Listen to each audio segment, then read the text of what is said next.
Rajat Patidar as captain ತಲೆ ಕೆರ್ಕೊಳ್ಳೋ ಅಂತ ಅವಶ್ಯಕತೆ ಇಲ್ಲ. ನಿಮ್ಗೆ ಏನ್ ಗೊತ್ತಾ, ಮೇನ್ ಕ್ಯಾಪ್ಟನ್ಸಿ ರೋಲ್ ಯಾವಾಗಪ್ಪ ಬರೋದು? ಫೀಲ್ಡಿಂಗ್ ಮಾಡುವಾಗ.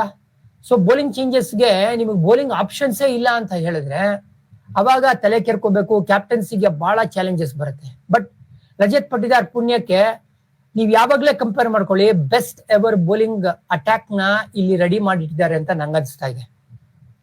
ಹಾಗಾಗಿ ರಜತ್ ಪಟಿದಾರ್ಗೆ ಇದೊಂದು ಅಡ್ವಾಂಟೇಜ್. ಆಮೇಲೆ ಅಟ್ ದ ಸೇಮ್ ಟೈಮ್ ಇವರು ಹಿಂದೆ ಅಥವಾ ಮುಂದೆ ಆಗಿ ಕೃಷ್ಣನ್ ತರ ಅಥವಾ ಪಾರ್ಥ ಸಾರಥಿಗೆ ಸಾರಥಿ ಆಗಿರ್ತಾನಲ್ಲ ಕೃಷ್ಣ, ಆ ತರ ವಿರಾಟ್ ಕೊಹ್ಲಿ ನಿಂತಿದ್ದಾರೆ. ಭುಜಕ್ಕೆ ಭುಜ ಕೊಟ್ಟು, ಅಣ್ಣ ನಾನು ಇದೀನಿ ನಿನ್ ಜೊತೆ, ನೀನ್ ಹೋಗಪ್ಪ ಮುಂದೆ, ತಲೆ ಕೆಡ್ಸ್ಕೊಬೇಡ, ಯಾವ್ದಾದ್ರು ಕಷ್ಟದ ಕಾಲ ಬಂತು ಅಂದ್ರೆ ನಾನು ಇದೀನಿ, ನಿನ್ಗೆ ಇನ್ಪುಟ್ಸ್ ತಕೊಡ್ತೀನಿ, ನಾನ್ ನಿಂಗೆ ಸಪೋರ್ಟ್ ಮಾಡ್ತೀನಿ ಅಂತ ಆಲ್ರೆಡಿ ಆ ಒಂದು ಕುಚಿಕು ಇದೆ ಬಿಟ್ವೀನ್ ರಜತ್ ಪಟಿದಾರ್. ಅಂದ್ರೆ ಶಿಷ್ಯ ಅಂತ ಅಡಾಪ್ಟ್ ಮಾಡ್ಕೊಂಡ್ಬಿಟ್ಟಿದ್ದಾರೆ ವಿರಾಟ್ ಕೊಹ್ಲಿ ಅವರು ರಜತ್ ಪಟಿದಾರ್ನ. ಹಾಗಾಗಿ ಇವರು ಕೈ ಹಿಡಿದು ಮುಂದೆ ಕರ್ಕೊಂಡು ಹೋಗ್ತಾರೆ ಕಷ್ಟದ ಪರಿಸ್ಥಿತಿಲಿ ಅಂತ ನನಗೆ ಕಾನ್ಫಿಡೆನ್ಸ್ ಇದೆ.